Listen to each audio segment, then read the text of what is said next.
Hello guys, मैं हूं श्वेतांक और आप देख रहे हैं दिल एलन टॉक। इरफान के गुजरने के बाद उनकी पहली फिल्म रिलीज हुई है।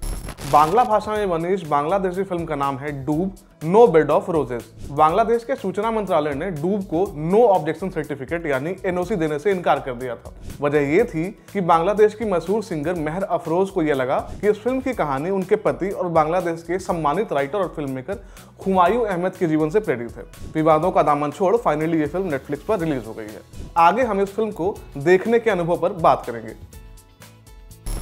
ये कहानी है जावेद हसन नाम के एक फिल्म मेकर की। जावेद अपने 2 बच्चों और पत्नी के साथ छुट्टियां मनाने गए हुए हैं।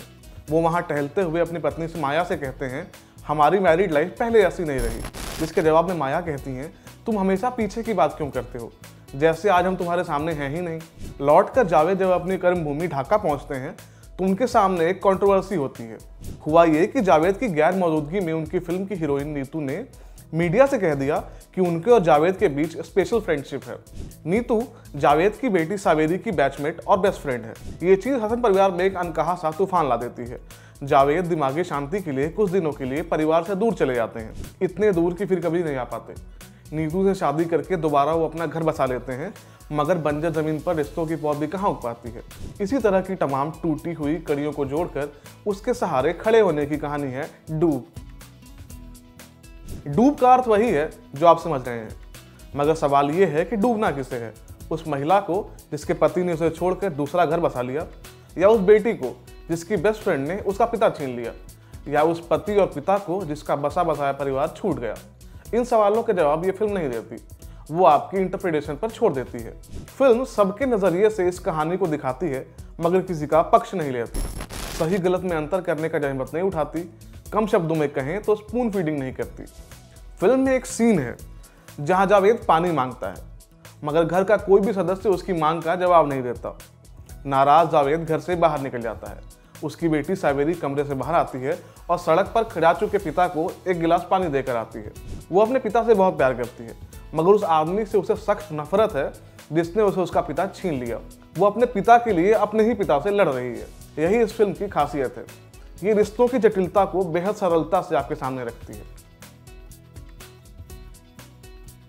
फिल्म में जावेद का रोल किया है इरफान खान ने। ये इरफान का फोर्टे है।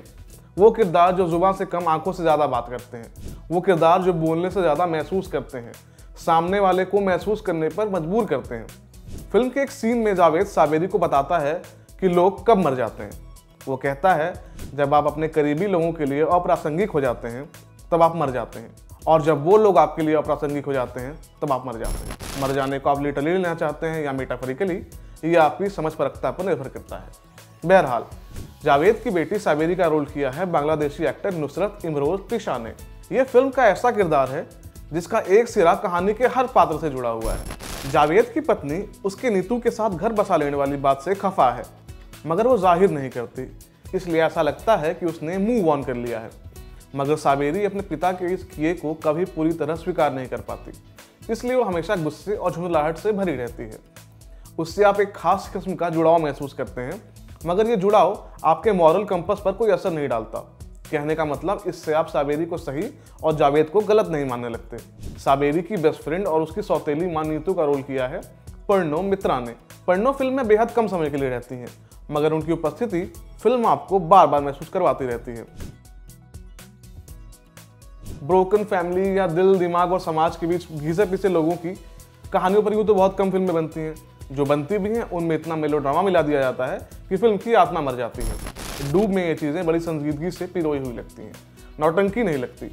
धीमे धीमे जैसे ये फिल्म आगे बढ़ती जाती है, आप किसी किरदार के बजाय फिल्म के साथ होते जाते हैं। धीमा होना इस फिल्म की चॉइस है, और फिल्म देख चुकने के बाद आप उस चॉइस से पूरी तरह सहमत होते हैं। फिल्म में कुछ कहकर बताने की जगह आपको दिखाने की कोशिश रहती है। डूब के अधिकतर फ्रेम्स खिड़कियों के पीछे से, पेड़ों के नीचे से, दरवाजे के किनारे से आते हैं।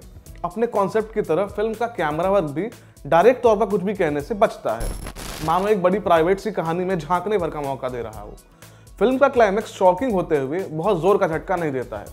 ऐसा लगता है किसी का मर जाना उतनी ही आम बात है जैसे किसी का जिंदा रहना। कई बार मौत आपसे कुछ छीन लेने की बजाय आपको दे कर जाती है। डूब को लेकर बहुत सारी रोमांटिसाइज बातें हो सकती हैं, लेकिन इस फिल्म के साथ बेमानी होगी। डूब नो बेड ऑफ रोजेस को सिर्फ देखा जा सकता है कहाँ? नेटफ्लिक्स पर। Thank you.